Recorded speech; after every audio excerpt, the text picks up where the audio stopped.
What I want to demonstrate here is just the basic web-based map editor to build rooms and build maps and that sort of thing in GoMud. So it's under here, under rooms.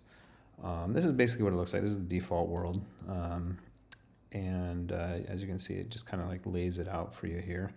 And it tries to make sense out of it and use color coding and whatnot. There are some special colors kind of indicated here where you see, like, if it's red, it has mob spawns. Like here, it's got a rat in here.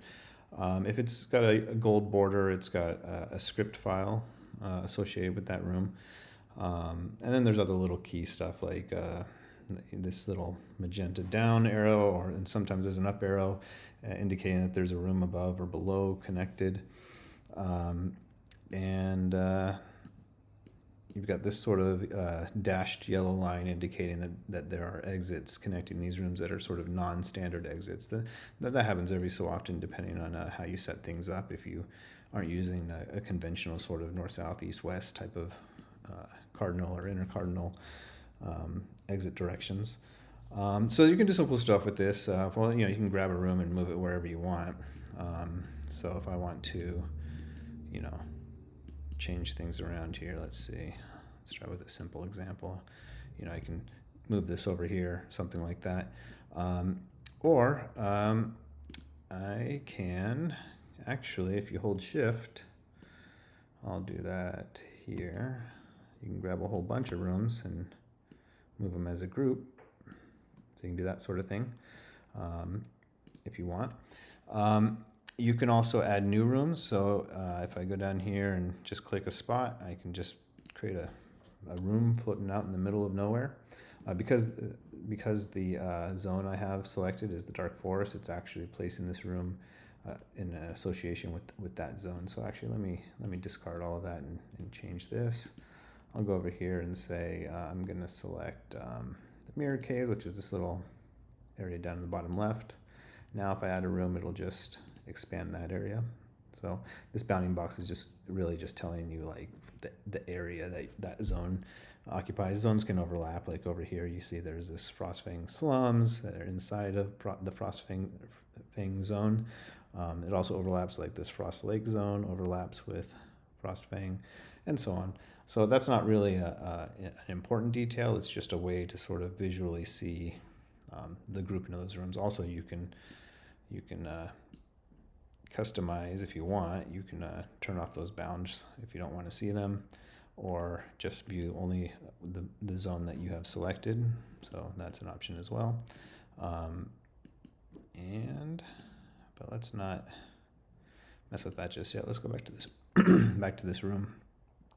So now that I've sort of added a room here, I can say, I want to add an exit, so I can connect it to whatever room I want. Add it to here, and I'll call this a west exit since it's headed to the west. And the return exit name, if any, you can just not. It can be one way, and you can leave this empty. But the return exit will be east, and now I've got a connection between these two rooms. So that's great, but maybe you want to build a little faster. So you can go click a starting room and just say quick build. And from here, you can sort of start building out in all of these directions, however you want to do this.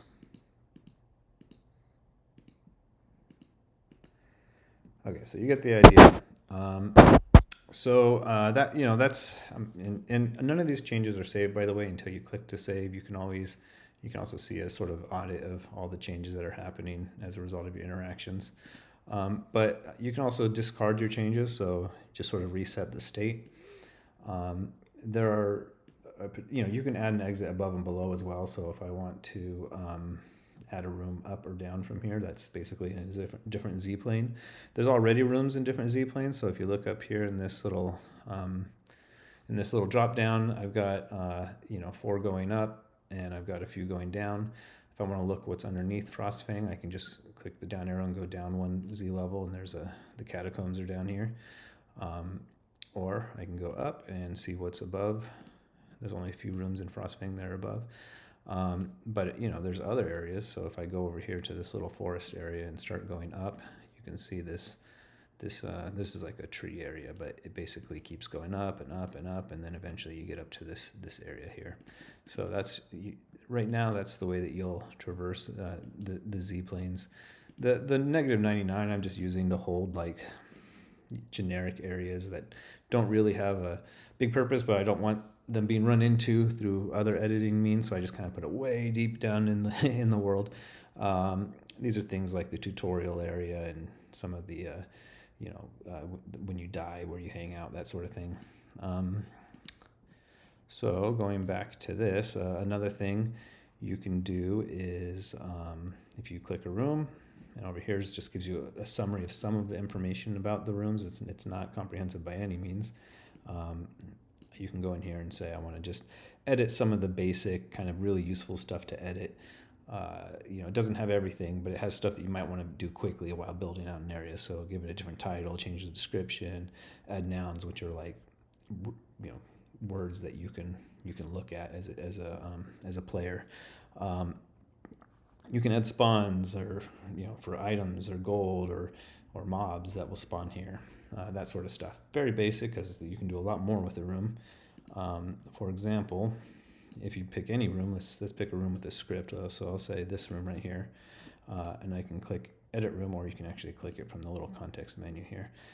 Say edit room. It'll actually jump you into the room editor for that room, and this is where you can really change a lot more stuff. So here's the script it runs. It's pretty basic. Just make sure it's daytime before they can go to the east. And of course you can do a lot more stuff in this, but we don't need to get into that just yet. What else? So it has a few little nice to haves, I'd say. Certain things like, you can open this little settings thing, and sometimes it's hard to sort of like, let's look at this area right here, the Frostfang slums. It just looks like a clump of rooms that you can't really tell, what's the sort of design, what rooms are really connected, what are not. You can look, if you look really closely, you'll see the lines, but it's not really obvious at a glance. I find it's helpful sometimes to like space out the rooms a little bit more and maybe make those lines much thicker. And then when you look at it, you kind of get a sense of, oh, okay, I can kind of see the path stuff takes. So that's just a helpful visualization tool. And you can change the color of the lines if you really want to. Go down to here. Okay. So, yeah, and you can space those rooms out however you want. I find that I like it at about 1.3.